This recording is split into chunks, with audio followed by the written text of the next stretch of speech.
السلام علیکم ګران اوریدونکو، په دې هیله چې روغ به یاست. یو ځل بیا هم ستاسې په درانه حضور کې د سپوږمۍ خور ناول د شپږمې او وروستۍ برخې سره حاضر شو، په دې هیله چې تر پایه مې ملتیا وکړئ. د تېرې برخې وروستي لفظونه: موبایل مې له جیبه راوویست، د شمېرې تر څنګ واک هم ورسره لیکل شوی و. خپل نوم راته د موبایل په ښیښه عجیبه ښکاره شو، لکه ځان چې مې ځان ته موبایل کړی وي. شینکۍ سره مې خبرې پیل کړې، هغه خوښه ښکارېدله، داسې وه لکه کوم پټ راز چې راته ښکاره کوي. پوښتنه یې وکړه چې واکه په کومه خاوره یې؟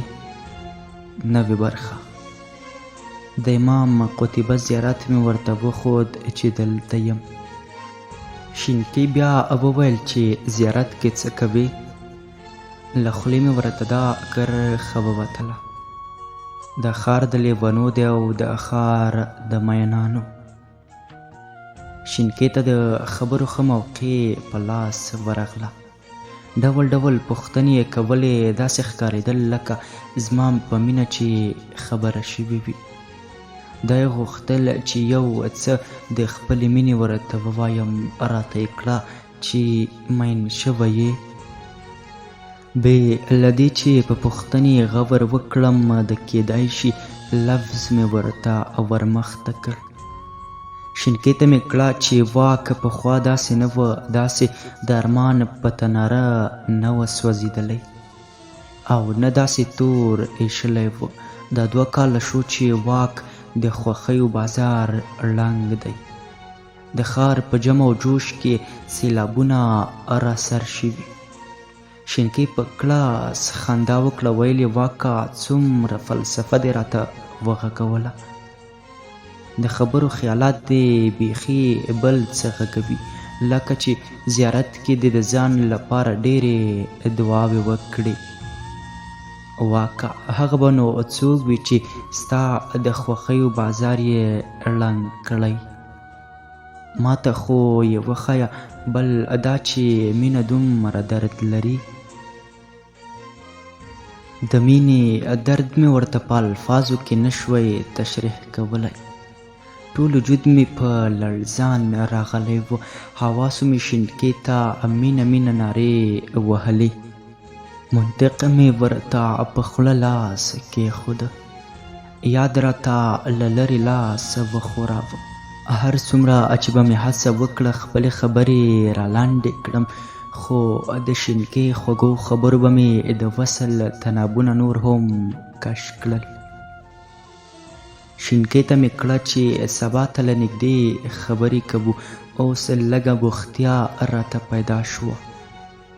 مخه مې ورسره وکړه، یاد د زیارت لوړې ته ځان رسولی و.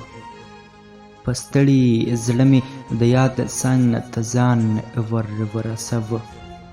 یاد پوښتنه وکړه، دا څوک و چې دومره ورته په لاسونو غږېدلې؟ له یوه سوړ اسویلي وروسته مې ورته وویل چې شینکۍ د سپوږمۍ خور وه. یاده یاره، نور مې په زړه کې د هر څه نشم ځایولی. بس دی چې دا 2 کاله مې د سر په کاسه کې اوبه وڅښلې. چې هر څنګه کېږي که دا راته پرېښېږم، سبا شینکۍ ته هر څه برملا کوم. زړه د خبرو تړلې غوټې مې ورته اسپړم، نور نو دومره وسه نه ده راپاتې. یاد هم زړه نازړه ویل، واکه دا خو ډېر ګران کار دی. که ته شینکۍ ته هر څه په ښکاره ووایې، هسې نه چې هغه کوم غلط غبرګون وښایي. یاد ته مې کړه شینکۍ مې سبا که د دې خبرې پر سر هم غوسوي، ضرور به ورته د مینې اظهار کوم. یاد راته په سخته ژبه دا خبره وکړه: واکه عجیبه سړی یې، که شینکۍ ستا د مینې له اظهاره انکار وکړي، پوهېږي 2 کاله نور هم پاتې دي، هغه هم په یوه ټولګي کې. آیا ستا درد به نور هم ډېر نه شي؟ دې خبرې ته دې هم پام وګوره. یاد به زما له زړه څه خبره وه چې زما په زړه څه تېرېږي، خبره مې لنډه ورغبرګه کړه. یا د اظهار به ورته ضرور کوم، یا به مې دا پاتې 2 کاله نور هم ښه په خوښۍ کې تېر شي، او یا به سم د زیارتونو ټیکهدار شم. یاد همداسې نه پرېښودلم، هڅه یې کوله چې له دې خبرې مې تېرې کړي.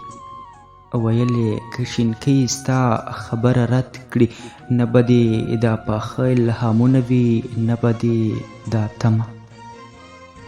له خوړلو یې تمه ښه ده او هم به له خپله ژونده بېزاره شي. د یاد هره خبره مې بې ځوابه نه پرېښودله. هغه ته مې داسې خبره وکړه چې نورې خبرې یې په خوله کې وچې شوې. ورته مې کړه چې یاده، ما ته له هر څه شینکۍ اړینه ده. شنه واښه دې وخورم او په تیږو کې دې ژوند وکړم، خو چې شینکۍ دې راسره وي. زما ټول ژوند دې شینکۍ سره له یوې ثانیې وس له زاره شي. شینکۍ چې نه وي پوهنتون به څه کوم، له زهرو ډک ژوند به څه کوم. په شینکۍ باور لرم چې داسې بد غبرګون به نه ښایي، ځکه پخوانیو خبرو یې څه ناڅه د مینې رنګ راوړی.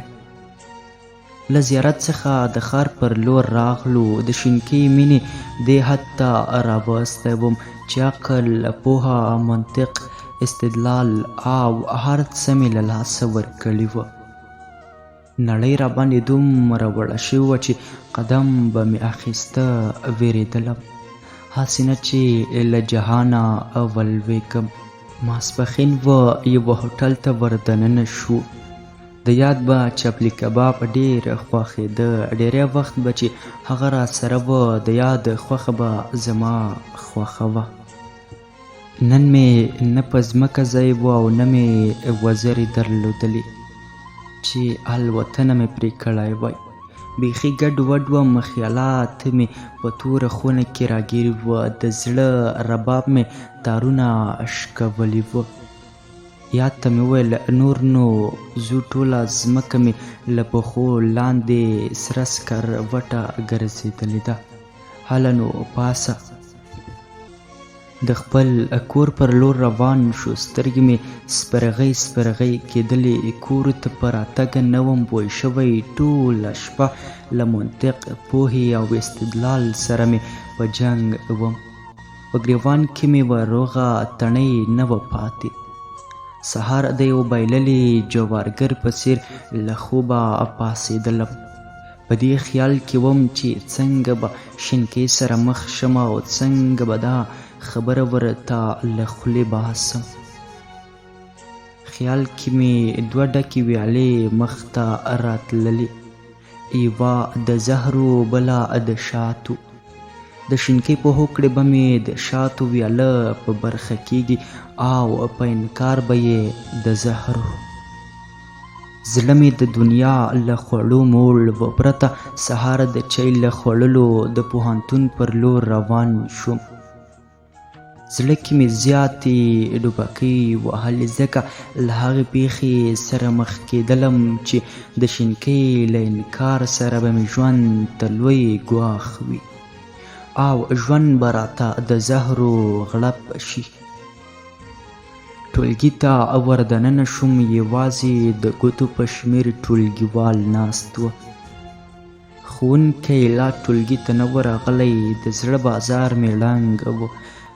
د حواسو رنګ مې پیکه شوی و. ټولګیوالو مې د خفګان پوښتنه کوله. ټولو ته مې ډاډ ورکاوه چې کومه خبره نشته، زړونه مو ټول ونیسئ. تش ګوګل تښتېدلې څېره په څوکۍ کې ناست وم. سترګې مې ورته پاتې وې. زړه مې شینکۍ ته د انتظار په خولو کې ډوب و. د خیال په توره شپه د 15مې شپې سپوږمۍ راوختله.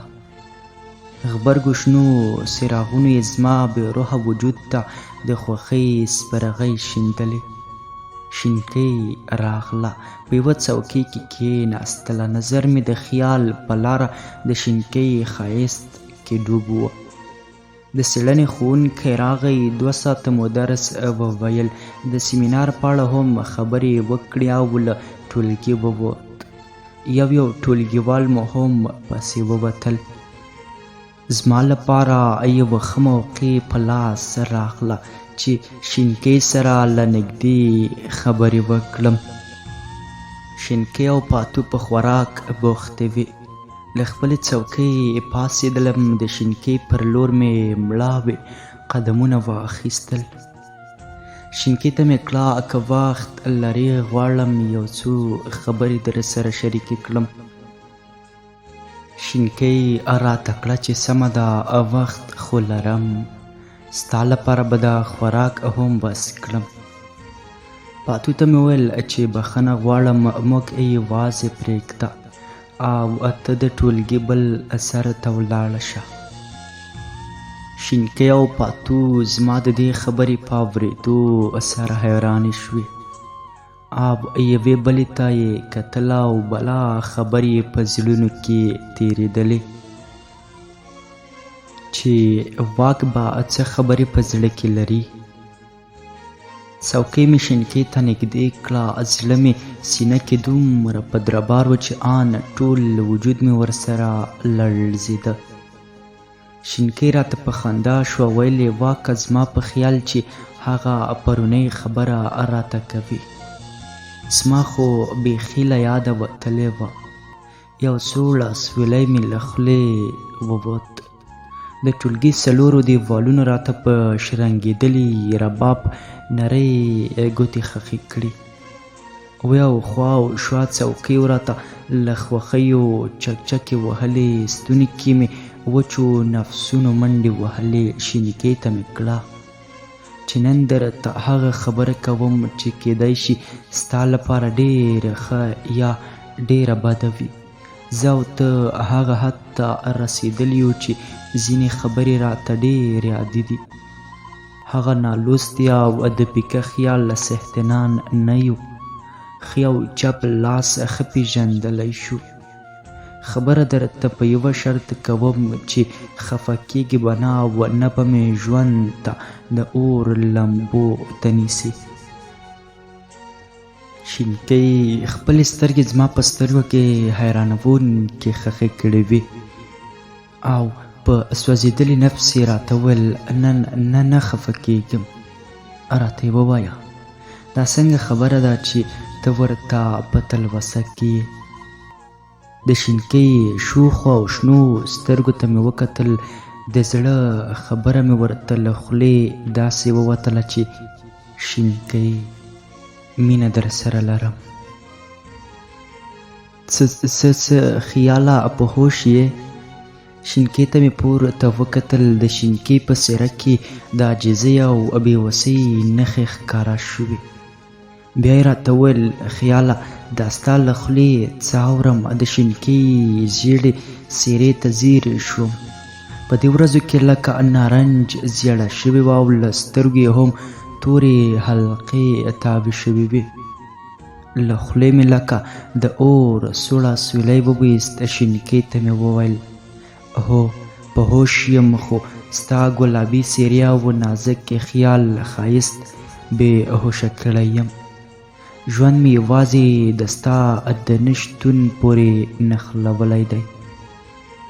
شینکۍ د خدای لپاره داسې کومه خبره راته ونه کړي چې د ژوند په ارمان کې مې د ناهیلۍ اغزی مات شي. د شینکۍ په سترګو کې اوښکې راډنډ شوې. د ټیکري څنډه یې په نریو ګوتو کې راونیوله او د شنو سترګو لبز ریز شوي اوښکې پرې وچې کړې او راته یې وویل، واکه زه اوس د دې خبرو بدل کې څه درته وایم. له خپلې څوکۍ پورته شوه، غږ مې پرې وکړ، د خدای لپاره شینکۍ مزه یو څه خو ووایه. شینکۍ یو څو قدمه له خپلې څوکۍ لرې شوه، غوښتل یې پرته له څه ویلو له ټولګي ووځي. له خپلې څوکۍ ورپسې پورته شوم. د شینکۍ سپین مړوند مې د خپلو پنجو په زور ټینګ ونیوه. د هغې د تلو مخه مې ونیوله او ورته مې کړه شینکۍ د انساني شرافت له مخې عذر درته کوم لمن درته نیسم څه خبره ده اصلي خبره راته ولې نه کوې. هله نو چې زړه مې وچاود. د شینکۍ په څېره کې مې د درد او خفګان نښې ولیدې. راته یې وویل واکه نه غواړم په دې اړه څه درته ووایم مه مې ځوروه خیر دی. په دې ورځو کې هېڅ ښه نه یم په زړه کې مې دومره زور نشته چې ډېرې خبرې وکړی شم او نه مې په وجود کې هغه پخوانی توان پاتې دی چې ودرېږم. په پاتو یې غږ وکړ راځه چې ځو بیخي ناوخته شوه. شینکۍ او پاتو له ټولګي ووتلې. د خپلو ارمانونو څادر مې راغونډ کړ. د هیلو غنم مې د ژرندې د دوو پلونو ترمنځ پاتې شو. زه هم له ټولګي ورپسې ووتلم. ټکنده غرمه وه. لمر د اسمان په طلاق سلامي وه. ژبه مې په خوله کې وچېدله. لیدل مې چې شینکۍ د پوهنتون له دیوالونو پناه شوه. زړه ته مې د بېلتون کرکه ولوېده. له ځان سره مې وویل دا څه وشول زما دومره لویه تمه او د شینکۍ څه نه ویل. دا په کومه لوبه ورګډ شوم. کور ته د هیلو له هغې پیټې سره ولاړم کوم چې مې له ځان سره راوړی و. 3 ورځې مې پوهنتون ته زړه ونه شو چې لاړ شم. په 4مه ورځ یاده راپسې کور ته راغی چې څنګه یې ولیدلم راته یې وویل هلکه چیرې یې ولې نه ښکارې او دا پوهنتون ته ولې نه راځې. د موبایل شمیرې دې هم بندې کړي د هر څه ولې. ما ورته وویل نور مې له پوهنتون او ژوند د زړه تور شوی دی. د شینکۍ خبره مې ور یاده کړه چې هېڅ ښه نه یم. یاد په تعجب کې شوه. ویې ویل ولې په څه لیونی شوی خو به نه یې. ما ورته کړه که لیونی مې نه بولې نو کم هم ترې نه یم. دا زما لاس تورې پیشو څټلی دی. زه څه کوم او هغه څه. یاد وویل دا کومه بله یوه ده که هماغه. ما ورته کړه بله چیرې کیدای شي هماغه شینکۍ ده که نه. 4 ورځې مخکې پوهنتون کې زما د ټولو هیلو برخلاف داسې ځوابونه راکړل چې ما یې هېڅ تمه نه لرله. زه پرې د خپل زړه وینې خورم خو هغه مه یادوه نور. زړه یې راخوړلی. زما خبرې پای ته نه وې رسېدلې چې یاد زما سره د خبرو ترمنځ ولوېد. واه هلکه ته خبر یې. زه یو دم چوپ شوم. نه د څه نه. یاد وویل شینکۍ هم ستا د نه راتګه سره سم له ټولګي سره مخه کړي. زه نه پوهېږم چې څه خبره به وي. ښوونکي ستاسې پوښتنې کوي خو هېڅ چاته معلومات نه و. دا دی زه درپسې کور ته راغلم. راځه چې همدا نن پوهنتون ته لاړ شو. هر څه به له نږدې وڅارو. خدای مهربانه دی ممکن هېڅ خبره نه وي. زه هم ناچاره ورسره د پوهنتون پر لور روان شو. پوهنتون ته په ټاکلي مهال ورسېدو. د ټولګي ماحول بدل ښکارېده. هر څه راته سم نه ښکارېدل لکه په روغ جسد کې چې زړه نه وي. زما هم زړګی نه و. په دې نیمګړي ښکارېدم چې شینکۍ نه ښکارېدله. هرې خوا ته مې په ځیره وکتل خو د هغې ښکلې څېره مې تر سترګو نه شوه. مجبور شوم چې له پاتو وپوښتم. پاتو ته مې ویل هغه لیونۍ چیرې ده؟ ولې نه ښکاري؟ څه خو به پرې شوي نه وي؟ هغې زما د ویرېدلې څېرې په لیدو خبره راڅخه پټه کړه. ویل یې نه پوهېږم، خبره نه یم، خو زه یې له ویرېدلې حالته د ټکي په لوېدو پوهه شوم او په زړه کې مې د ویرې ساړه ننوتل. ډېر ټینګار مې وکړ، خو پاتو همدا یوه خبره کوله. بل چا هم راته څه نه ویل او د شینکۍ د نه راتلو په سبب هېڅ ونه پوهېدم. اړ شوم چې دا خیرنۍ وسیله موبایل وکاروم. هغه مې له جیبه راوویست او د موبایل په زور مې د زړه غږ تر شینکۍ ورساوه. زړه مې خوشحاله شو چې هغه خوږ غږ مې بیا تر غوږو شو، خو په غږ کې یې هغه شوخي نه وه موجوده. له سلام کلام وروسته مې ترې وپوښتل ولې پوهنتون ته نه راځې؟ لومړی راته هېڅ ونه ویل، خو چې ټینګار مې وکړ سوړ لاسویلی وویست او د نرۍ طبع یې راته وویل لږه ناروغه یم، سبا یا بله ورځ به درشم، ته غم مه کوه، ډېره ناروغه نه یم، ته تشویش مه کوه. داسې خبرې وکړې چې ګواکې دغو خبرو په کولو هم خوږېدلی وی. د هغې د غږ په اورېدو مې زړه دا چېرته منله چې د دې درد دې دومره عادي وي. شپه سبا شوه، په ترهېدلي خیال تر پوهنتونه راغلم. لیونۍ بیا نه ورغلې، ټولګي بې له دې بې تور کتاب او بې ستورو اسمان ته ورته و. بیا مې له پاتو وپوښتل، هغه راته په سپېرې څېرې ګونګه ګونګه شوه. ورته جدي شوم، ما ویل چې څه دي؟ راته سم صفا ووایه. هغه پوهېدله چې زموږ دواړو لیونیانو زړونه یو له بله سره تړلي دي او د یو بل غم نشو زغملی، خو مجبوره مې کړه په بنده لهجه یې راته وویل. هغه ما ورته کړه هغه څه؟ په هغې څه شوي دي چې زه نه یم خبر؟ پاتو له ما مخ واړوه او زما له څېرې پناه د خپلو سترګو ګرمې اوښکې پاکې کړې. هغه د ناروغۍ له امله په روغتون کې بستره ده. داسې ناروغي چې نور یې څه نه شوی ویلی. ژړا پرې غلبه وکړه او زما له څنګه په تیزۍ روانه شوه.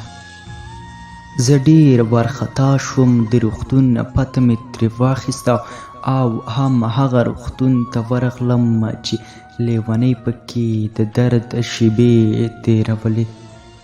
د هغې د بستر خونه مې پیدا کړه، خو چا دننه د ورتلو اجازه نه راکوله. له بندو دروازو مې د شینکۍ د بستر پر لور د زړه له ښیښو ورکتل چې ړنګه بنګه د ناروغۍ په بستر پرته ده. ټول خپلوان یې د روغتون له دیوالونو تاوېدل راتاوېدل. هغوی زما په لیدو ډېر ځکه حیران نه شول چې پوهېدل چې شینکۍ زما ټولګیواله ده. نوکریوال ډاکټر مې ځان ته را مخاطب کړ چې زما په شینکۍ ټولګیوالې څه شوي؟ د هغې مسته ځواني نن څنګه داسې ارامه ده او د بستر په کټ خوره وره په خپلو دردونو کې پرته ده. هغه د نرمو خبرو وروسته راته وویل لږ ځان ارام کړه، مه خفه کېږه، دا د پاک الله جل جلاله له لورې ورکړل شوي برخې دي. شینکۍ ټولګیواله دې په لاعلاجه کینسر ناروغۍ اخته ده چې درملنه یې ناشونې برېښي. هغه به ممکن څو ورځې نورې هم په دې نړۍ کې زموږ میلمنه اوسي. ما نو کله منله، چیغې مې کړې دا هېڅ امکان نه لري چې شینکۍ دې ما په دومره دردونو کې یوازې پرېږدي. هغه داسې نشي کولی. ډاکټر زما په اوږه لاسونه کېښودل چې زویه مسلمان بنده باید د رب هرې پرېکړې ته خپله مرۍ ونیسي. ما ژر ورغبرګه کړه: وا زما سپېڅلې ربه، دا په ما څه روان دي؟ دغه وژونکې پرېکړې ته به زه څنګه خپله مرۍ نیسم؟ ډېرې چیغې مې وکړې خو هېچا هم ځواب رانه کړ. په منډه بیا تر هغې ښیښې لاړم چې شینکۍ پکې مړه ژوندۍ ساه اخیسته. راویې کتل، له سترګو سره یې اوښکو خدای پاماني کوله. د دې ناروغۍ درملنه د نړۍ په یوه کونج کې هم نه کېدله، خو ما یې په هڅه لاس پورې کړ. له شینکۍ مې په سترګو کې خدای پاماني واخیسته. یاد مې خدمت او زما احوال راکولو ته پرېښود او زه د کابل پر لور د شینکۍ له علاجه مرض علاج پسې راغلم. ډېر ملګري مې راخبر شول. له ننګرهاره مې د ذهین په نامه ملګرو چې د دې خبرې مې خبر کړی و راوغوښت. هغه زما په درد پوهېده او په سبا وختي ځان کابل ته راورسوه. څو ورځې سره یو ځای د دې درد په دوا پسې ګرځېدو چې د سې شنبې ورځ سهار شاوخوا 10 بجې یاد زنګ راووهه. زه او ذهین د سیند په غاړه د اسمایي پله تر څنګ نیغ ودرېدو.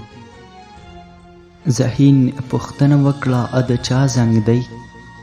ورته مې کړه یاد دی، هغه چې شینکۍ مې پرې سپارلې ده. ذهین هم د موبایل په ښیښه سترګې خښې کړې او ژر یې د دې لپاره چې کوم بد خبر نه وي زما له لاسو موبایل واخیست. ما ټینګار وکړ خو ذهین برلاسی شو. په تلیفون کې د سلام کلام وروسته رنګ یو دم والوت. ژر یې د یاد راغلی زنګ پرې کړ. ما ته مخاطب شو: زما د پښو تنابونه هم سست شول. برک شوم.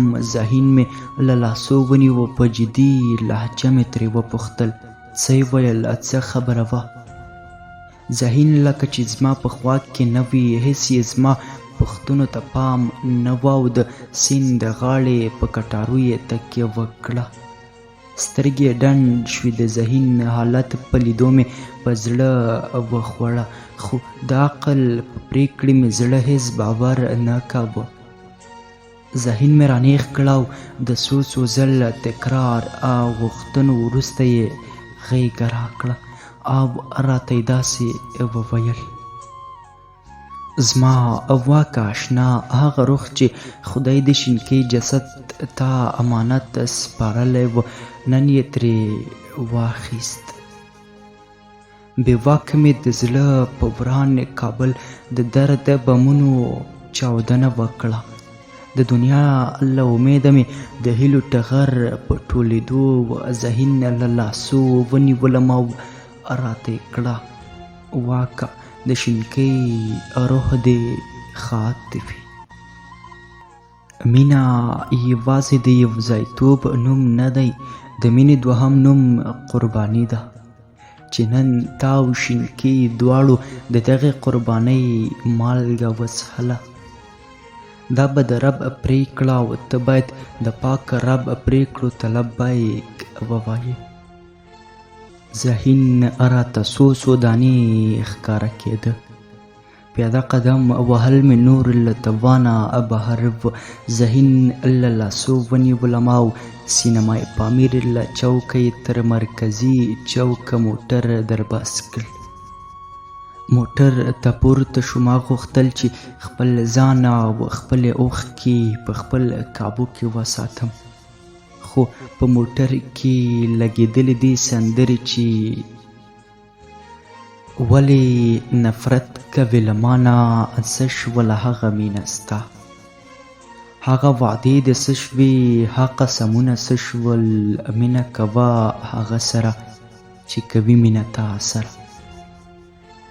له واکمنو سترګو مې بې واکه اوښکې روانې شوې او په مخ مې یې لارې جوړې کړې. ذهین مې هم چې په درد پوهېدلی و په خاموشۍ حالات یې څاره. زما هم له سترګو ډېرې اوښکې ورغړېدې. ډېره هڅه مې وکړه چې اوښکې مې له ګریوانه وساتم، خو بیا یې هم زه له ګریوانه ونیولم. ذهین ډېره ډاډګي رانه راکړه او تر اخره یې زما په اوږه لاس اچولی، نصیحتونه یې راته کول. له ذهینه د خدای پامانۍ اخیستو سره سم مخ په بغلان روان شوم. د شپې 10 بجې وې چې د پل خمري په ښار کې له موټره ښکته شوم. له رسېدو سره سم یاد راته ډکې ولاړ و. په غېږ ورکولو مو دواړو یو ځل بیا ښې پرېمانه اوښکې تویې کړې او په ټینګاره مې ورڅخه سپارلې شینکۍ غوښتله. ورته مې وویل شینکۍ دې څه کړه، شینکۍ دې د خاورو خوراک کړه. هغه کور ته بوتلم او د سبا کېدو سره سم یې هدیرې کې هغې مقبرې ته ودرولم چې نوې جوړه شوې وه. یو دم یې راته کړه دا دې ستا د شینکۍ مقبره ده. په شینکۍ مې د تورو خاورو ډیری په لیدو په سترګو مې توره شپه راغله. بېهوشه د شینکۍ په قبر ولوېدم. وخت وروسته چې په ځان نه پوهېدم یاد راته واکه واکه چغې وهلې. په لږ ښه کېدو مې د شینکۍ د قبر خاورې په مخ موښلې او د قبر یوه لپه خاوره مې د زړه په سر نیولې وه، خو هېڅ مې د شینکۍ د وجود عطرینه خوشبويي پکې نه محسوس کوله. دلته راته یاد د پاتو یادونه وکړه چې ویل یې خدای بهلې شینکۍ ورته یو خبره کړې وه، ویلې پرته له واقعي بل چاته نه کوم. په بیړه مې ځان تر پاتو ورساوه. د پاتو هم سترګې له ډېرې ژړا تکې سرې شوې وې. زما په لیدو یو ځل بیا له سترګو اوښکې لکه فوارې رات شوې. له سلام او وروسته مې ترې د شینکۍ د امانت په اړه وپوښتل. په ژړغوني حالت او غرې ونیولي غږ یې وویل واکه شینکۍ د مرګ په وخت کې د شهادت له کلمې وړاندې راته ستا نوم واخیست او په ډکو سترګو یې وویل چې واک ته ووایه. هغه وخت ما نه شوی کولی چې دغه کلمه درته ووایم، خو اوس د ژوند په آخري سلګۍ کې درته وایم چې زما خوږ او زړه ته رانږدې واکه ډېره مینه مې در سره لرله او لرم یې.